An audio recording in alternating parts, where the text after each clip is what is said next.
anyone over 50 and realizing how hard it is to find that special someone to spend the best years of our life with?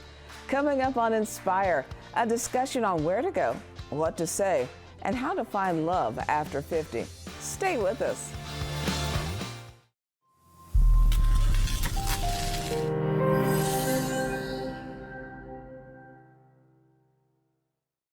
Inspire is sponsored by the estate of Ray and Ann Goldsmith. And the Raymond C. and Marguerite Gibson Foundation. And Friends of KTWU. We appreciate your financial support. Thank you.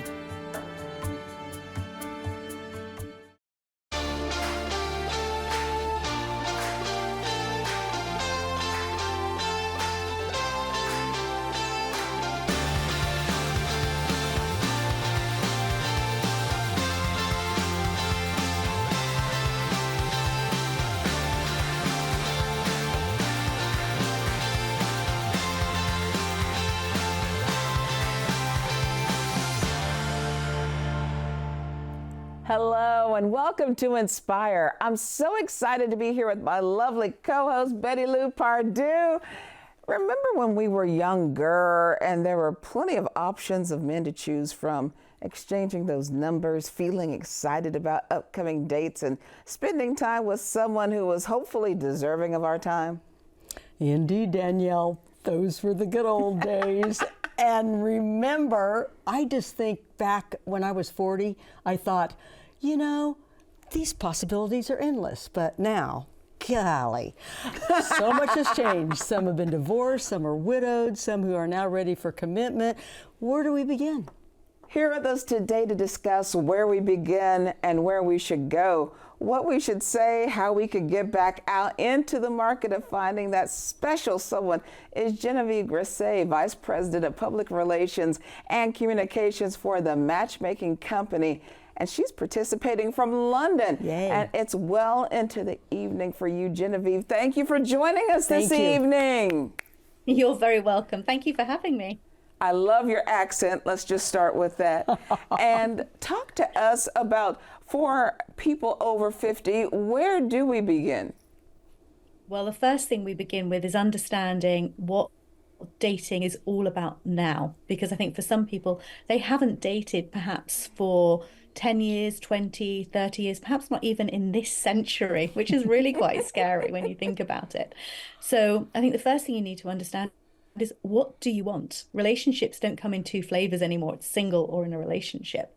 You've got lots of different things now that we need to take into account. Do you want just something casual? Are you looking for friendship, companionship, or are you wanting to get married again, live with somebody? There's lots of things to actually take into account before you start even looking for somebody. Okay, but let's get right out there first. Is it okay to just want to be single? It's absolutely fine to just be single. Sometimes when you've come out of something, I say to people, if you've been in a long-term relationship, the healthiest thing that you can do is actually connect with yourself and spend some time understanding who you are, how you've changed, and what you want moving forward in a relationship. Because the first things happen with you. You've got to start loving yourself again and realizing what it is that's important, what values you have, and what you need to be looking for at this stage in your life. If you've not dated for so many years, you're going to be in the mindset of when you last dated. Now, that could be when you were 25, 30, whatever that is. And let's face it, if we go into dating with the same mindset that we have when we were 25 or so, we're not going to be doing very well in our 50s. So we have to readjust our own barometer before we even think about entering into a relationship with somebody else. Are there rules for dating, since there are so many different sites we can choose from? I wouldn't say rules, but I would say safety has to come first. And there's a lot of scammers, there's a lot of people taking advantage, especially of women. So I think the most important thing is make yourself familiar about what scammers are so that you don't get caught. If anyone asks for money, if people ask you things that you're uncomfortable with, don't feel bad about just blocking them, walking away, and if you're online, reporting poor behavior, because people shouldn't make you feel uncomfortable in any situation. I always say to people, there are three things that you should do before you meet anybody. One is make sure that you've spoken to them on the phone and ideally had a video chat so that you can see that their photos are genuine and they are genuine for who they are. And if you're going to meet them, make sure somebody knows where you're going, what time you're going, and make sure you check in when you get back so someone knows that you've arrived home safely. Your safety has always got to be of paramount importance when it comes to dating. And what if you feel like, if you've been on a dating app or you feel like that person is like you're just on a job interview, are there certain tactics or ways that you can maybe feel more comfortable? Yeah, and you know what is really interesting, because one of the things that we do, especially as coaches, is we teach people how to not make it like an interview. And it's really hard if you haven't dated for a while. And I always say, go and practice. Just practice the sorts of questions that you're comfortable answering and the sort of questions that you want to ask that are important to you. Know what's important to you. So if family is really important, you want to make sure that you're meeting someone that meets your needs and meets you at the same level with regard to family values. So asking questions related to family, how they get on, what they do with their family, and allowing them to answer, and then you saying what's good for you is the most important thing, is understanding what your values are. How do you know how much to share and what not to share? Are there any guidelines when it comes to that? And that could be anything from writing your bio to in terms of pictures, because sometimes, especially for those of us in our 50s, we have to compete against the ones in their 20s who are showing everything and everything. So how do we know how much to share and not to share? Well, first and foremost, you don't want to sell your story. I think a lot of people go over the top in giving a whole war and peace about themselves when it comes to dating. They feel that they need to tell their innermost secrets. And men do this more actually than women. So I just say, give a snapshot of what's important for you and what aligns with you. Now, when it comes to photos, it's good to show a headshot without sunglasses and with nobody else in the picture, and also a full body shot. So people know exactly what they're getting. People are very visual. So it's nice for people to see if you've got nice, sexy curves, show them. Obviously, you don't want to be in underwear or anything revealing. You don't have to sort of think that you're keeping up with the Kardashians when it comes to presenting yourself online. And if people are asking you for sexier photos, which happens all the time, unfortunately, you just have to politely say, look, this isn't for me. Because obviously they're looking for something casual and maybe something sexual rather than a proper relationship. So don't get lured into that trap thinking, well, everyone else is sending, sexy photos. I need to be doing the same to keep up with everybody else, or no one's going to want me.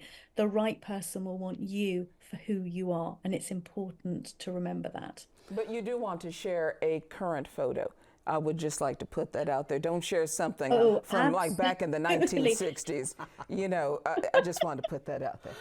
Unless you wanted to see their car that they had. You should send something less than 3 months old, at least within the 3 months.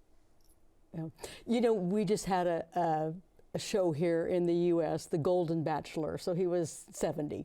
And there were a lot of very attractive women. Is there something that do you think that there are people out there, they're just not letting themselves be known that they're out there? Well, because of their age. Right. Okay. Yes, and I think some people hide their age quite a lot. They shave off at least 10 years as well when it comes to dating. So it's the number one lie online is somebody's age. So make sure when you're seeing photos that's why I always say have a video conversation, because then you can actually see that their photos are genuine and they're not 10, 15 years old. Because the video doesn't lie, does it? no, unless they've got one of these filters on. I did have a client once say to me, he was very heavily filtered, and I couldn't quite understand. It was almost like he'd put this big Christmas filter on, and it was really funny when she was explaining this, that everyone was with all these baubles strategically placed, so I couldn't quite work out, what he really looked like. So yeah, don't use filters when it comes to video Oh my chatting. goodness. Well, we're going to continue this journey to finding that special someone with Genevieve Grisset of the Matchmaking Company as soon as we come back in just a moment. So please stay with us.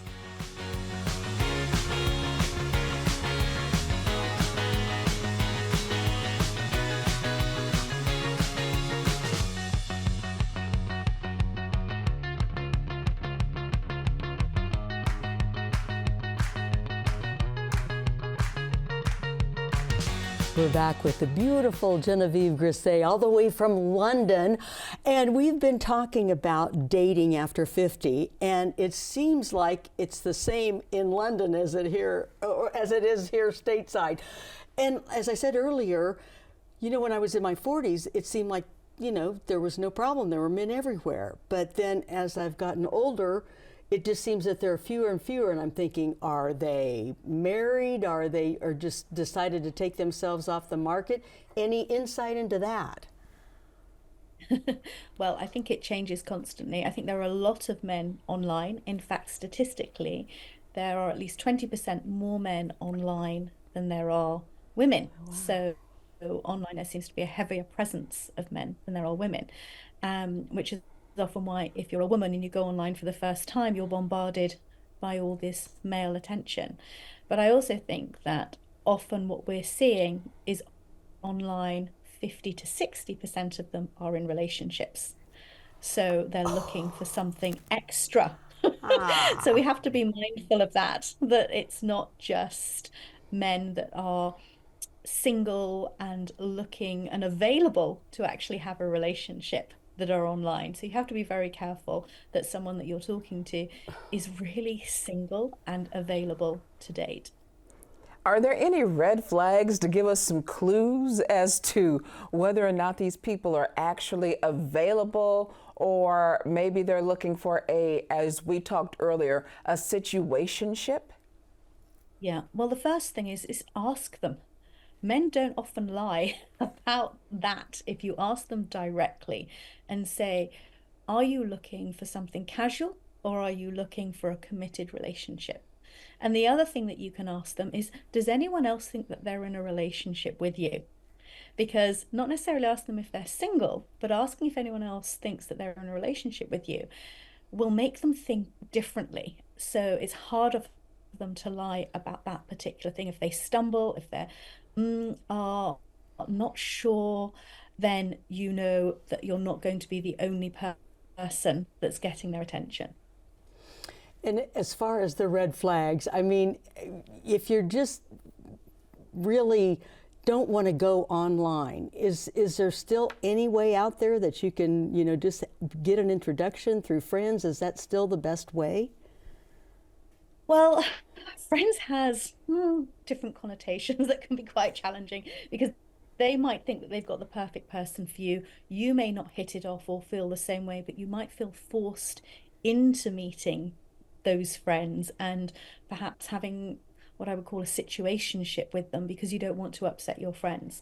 Of course, I'm going to say matchmaking and working with a matchmaker is probably your safest way of meeting someone, because everyone is vetted, they're verified, we know they're single, we know they're authentic, they've come into an office, they've met with us, we've checked them out. So it's the safest way to meet somebody.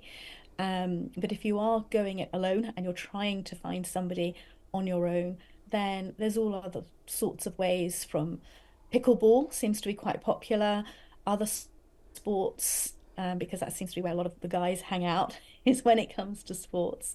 So there are different ways of doing it, and you can ask friends and family if you want to, but just say, oh, I'm just looking to have conversations with people, I'm not looking for anything too heavy right now. Because if you say that, people tend to get overexcited playing Cupid and want to, they almost want to plan your wedding before they've introduced you. I know that when I was turning 50, I had just gotten out of a relationship that was about 14 years. And I personally was enjoying being online. It was almost like Christmas shopping, trying to find the next person.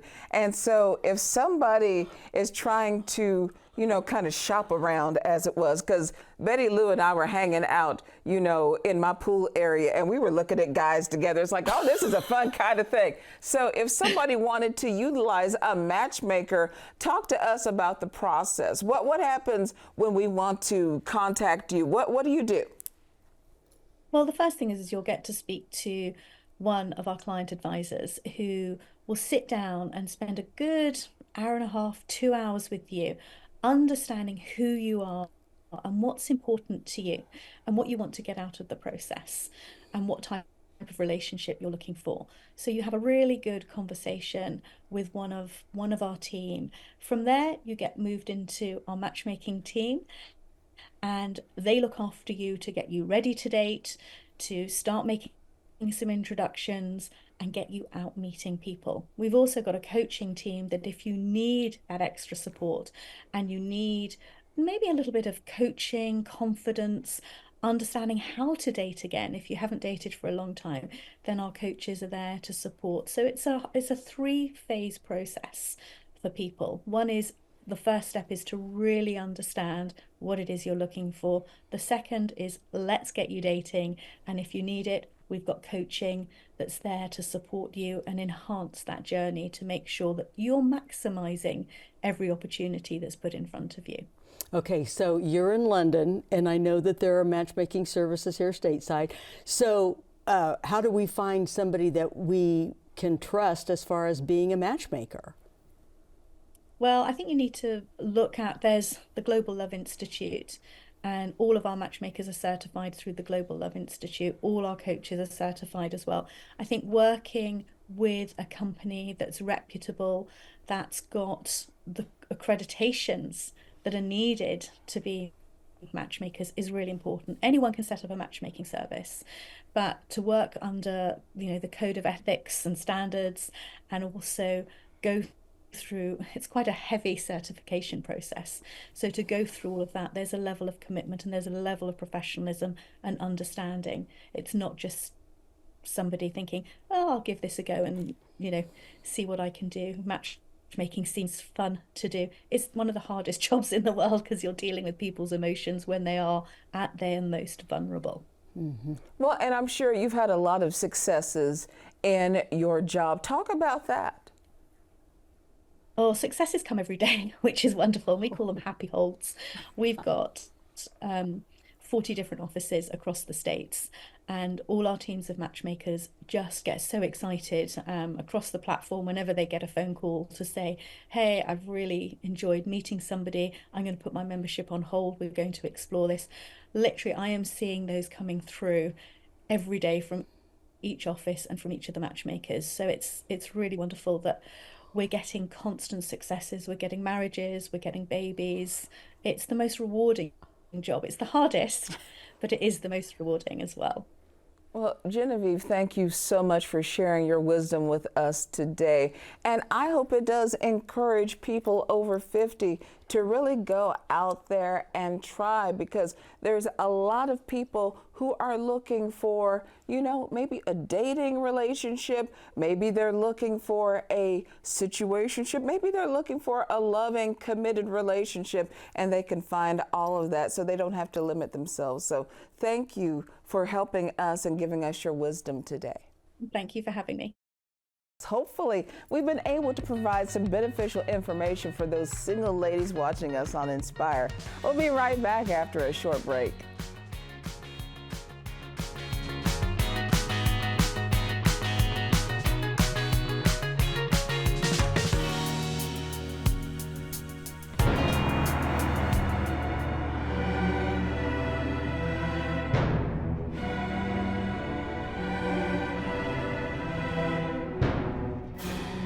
Hi, I'm Dr. Silas Huff, and I'm the Director of Orchestras at Washburn University.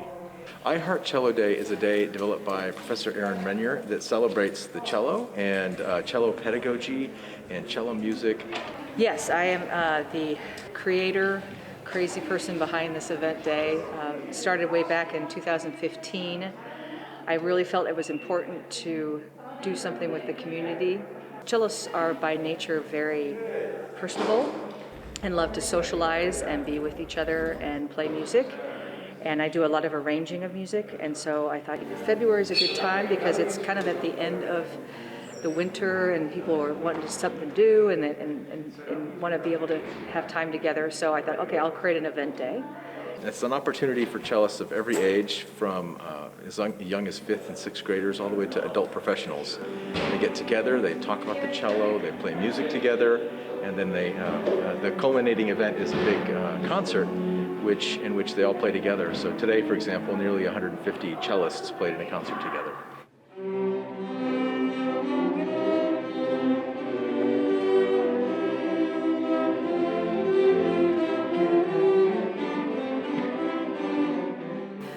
The first event we had, it was more of kids that were just local in Topeka. A lot of them were cello students of mine.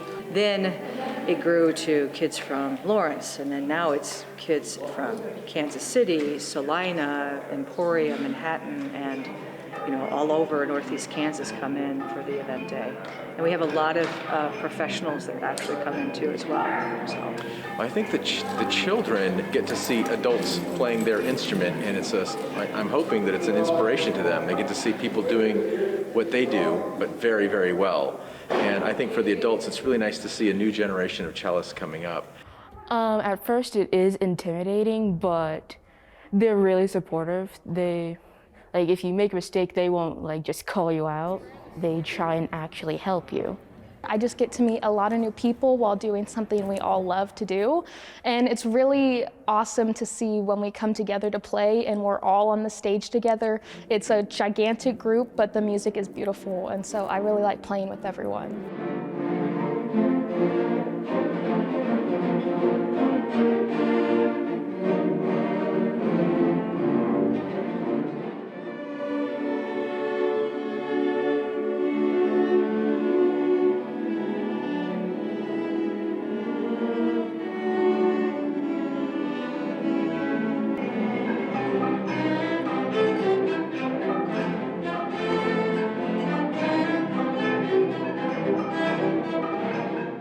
I think what the goal is in my life is to teach the love of music, but also I would rather help a child become a better human being than a better instrumentalist. I don't think that the goal should be to always make them the best that they can be when at the sacrifice and the cost of who they are as a human being. Even just the title of this festival, it's called I Heart Cello Day. What that means is I love being a cello player, but that doesn't mean I have to be the best. And that hopefully resonated with these kids, and it's all about fellowship. It's all about that beauty, and then that takes some of the pressure of perfectionism off of them.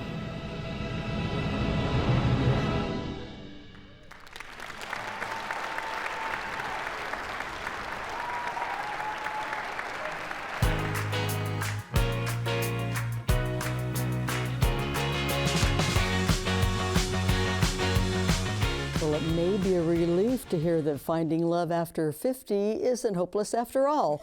Genevieve put us in the hopeful spirit and back into a journey for a lot of women. So you've been on a journey and you've got some happiness going. I do have some happiness going, and it's so fun because, again, you and I have been on the journey together because after my relationship ended, you and I had some wonderful talks, and in fact, one of the guys that I first went out with is a guy that you and I looked at and you're like, oh, he's kind of interesting. And I said, okay. And then I went out with him and it ended up being a really good guy to date. And I mean, that just started me just kind of putting myself out there. And it was a fun time had by all. But again, it's just a matter of taking a step at a time and just seeing who you connect with.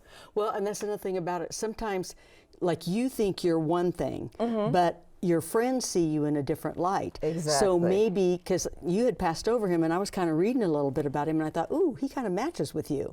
So I think if you can, maybe have another friend say, maybe you're looking at him for one reason, but the other friend can say, I think he'd be good with you. Just go out for a little while and see where it takes you. Exactly. So it worked. And, you know? and to have some fun with it. Yeah. You know, you don't have to be so serious about it. I mean, definitely, if there are red flags about a person, and you know in your knower if something is off with the person, like, maybe he's in a relationship, or maybe he just seems like the person that I would not necessarily get along with, then obviously go with your gut. But the person that I ended up connecting with the most, I don't know that I would have necessarily chosen him, but he was so sweet and just attractive to me on a just really emotional level that I said, you know what, why not try? Yeah. And then we ended up having a date, and now we're getting ready to be 5 months into a relationship, and he's wonderful to me. I love that. Okay, now I got to admit,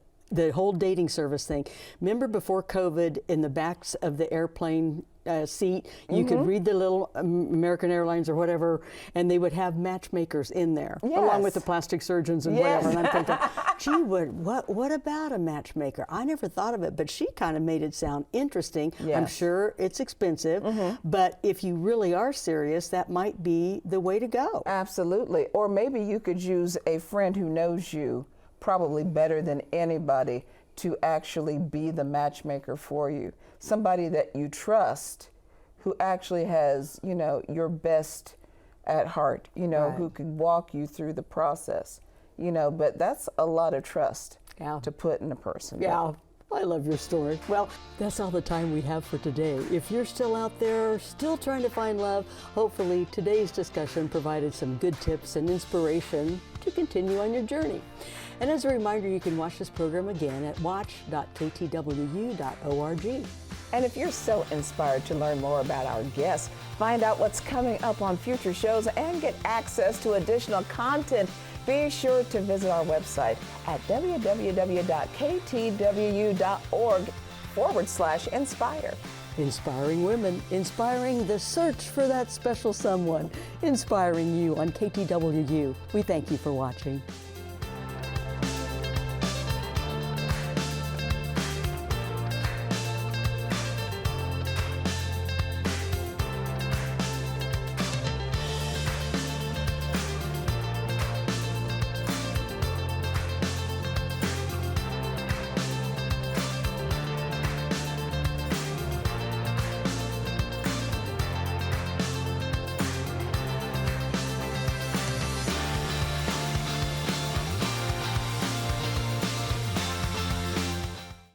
Inspire is sponsored by the estate of Ray and Ann Goldsmith, And the Raymond C. and Marguerite Gibson Foundation. And Friends of KTWU.